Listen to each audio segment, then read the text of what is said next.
professionnel. J'avais un contrat, c'était mon métier.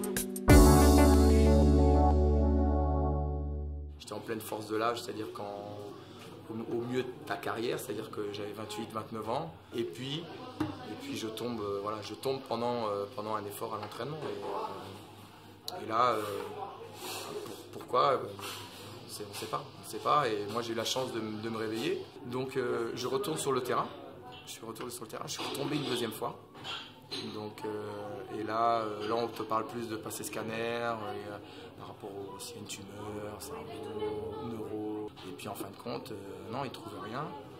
Donc, à partir de là, ils m'ont hospitalisé. C'est là qu'ils ont fait l'exploration un peu plus poussée. Ils ont déclenché entre guillemets, le cœur. Ils ont déclenché l'effort au cœur. Et c'est là qu'ils ont vu qu'il y avait cette dysplasie arythmogène du ventricule droit.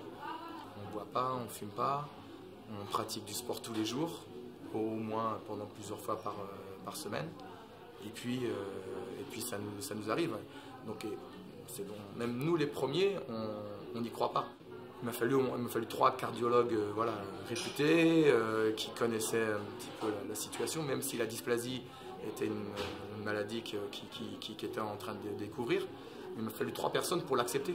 Dire non, il faut que tu arrêtes, vraiment. Et puis après, je me suis reconverti. J'ai eu la chance de devenir éducateur, de m'occuper de jeunes dans un centre de formation, de jeunes footballeurs. Je me suis fait implanter l'appareil en juin 2002, défibrillateur. Je suis porteur d'un défibrillateur.